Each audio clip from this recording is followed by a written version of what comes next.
out. I think this country needs two very strong political parties. Very strong. I'm not sure right now the Democrats know what they are. Approval ratings at all-time lows just by any metric that you measure it by.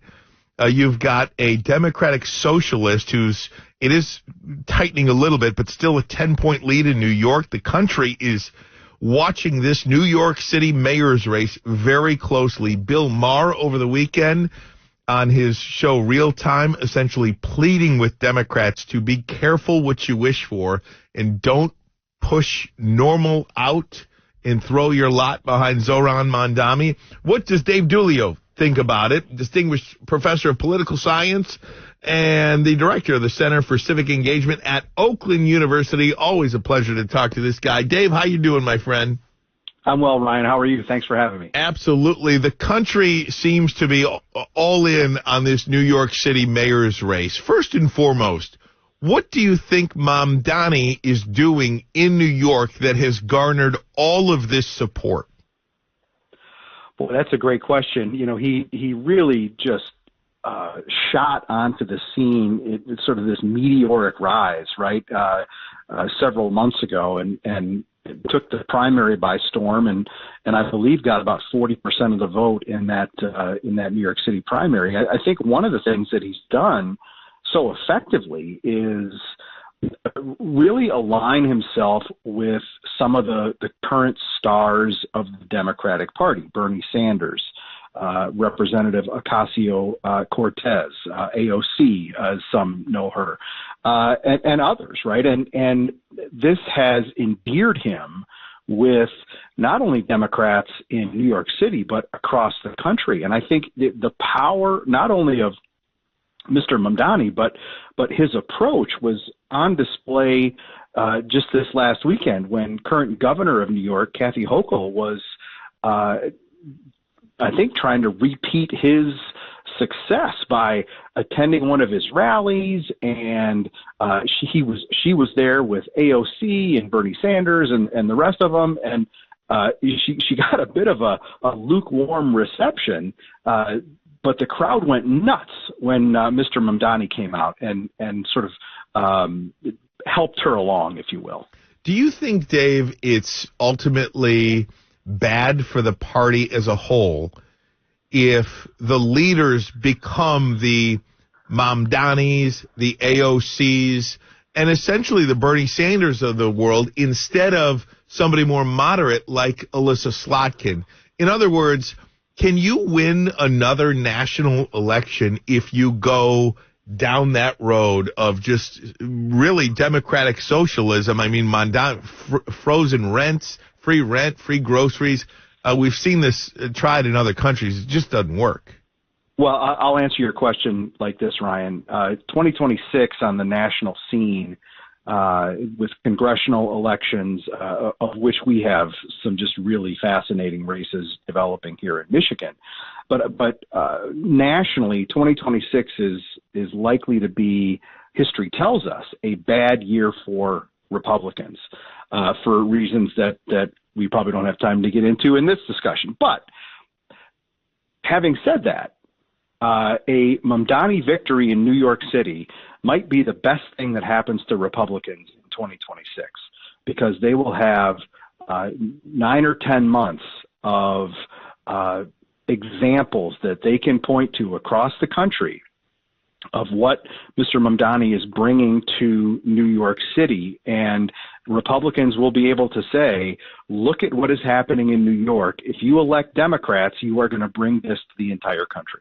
Isn't this also a period of time where it would be wise to have some strong Democratic leader stand up and say, you know, our party should not go down this direction if we want to win nationally in this country? Because even Hakeem Jeffries, the minority leader of the House, you know, it's taken him up until this week to even utter the words of support, which I'm not even sure that was I'm not even sure he's done it yet. He's talking about it. To be honest with you, I heard he was going to do it, but I haven't actually physically seen it for myself. Throw in his support for Mondani. I mean, it's stand up and say, no, this is not who we want to be. Well, part of this is the part of the problem the Democrats have now is a problem that all parties who don't hold the White House have, and that is, who is their leader? Yeah, right. 100%, Dave. 100%. You know, there's no clear leader of the Democratic Party. Mr. Jeffries could make claim to it. Kamala Harris could make claim to it.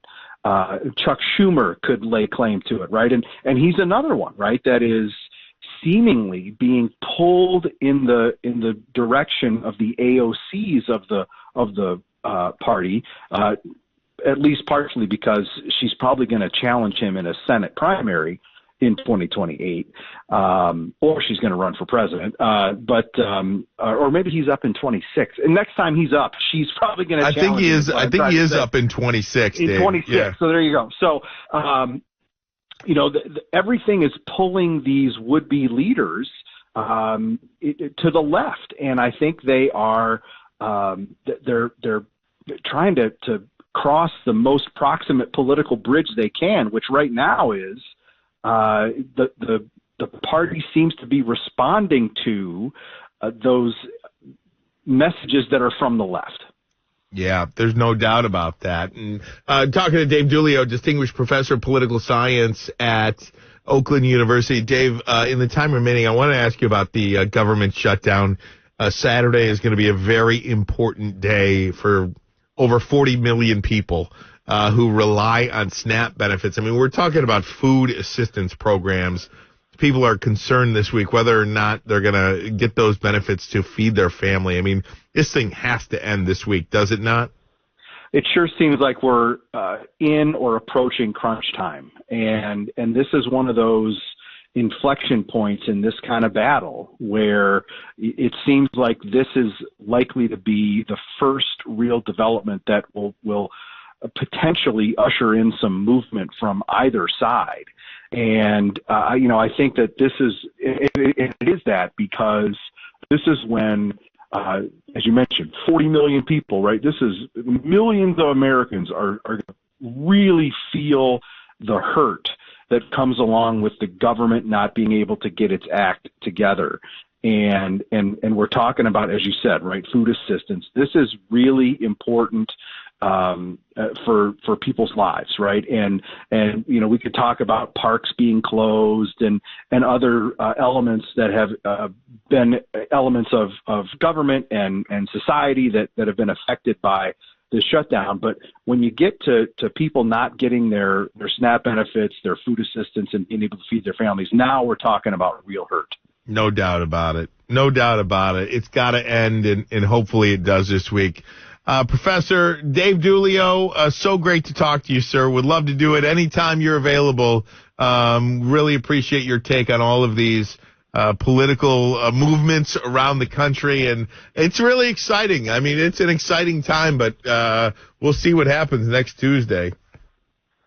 Yes, lots of, even though it's an odd year, lots of important elections coming up next Tuesday. Thanks for having me. I'll come back anytime. You got it. Dave Giulio, distinguished professor of political science and director of the Center for Civic Engagement at Oakland University, joining us here. And yet, you know, these local elections, I'm telling you, from mayor's races, and not just in Detroit or big cities, mayor's races, city council races, school boards, millages, bond proposals. You don't see a ton of signs on your neighbors' yards or anything like that. It's like people only care about presidential and midterms, but you should care more locally. More on this and open lines next, 760 WJ.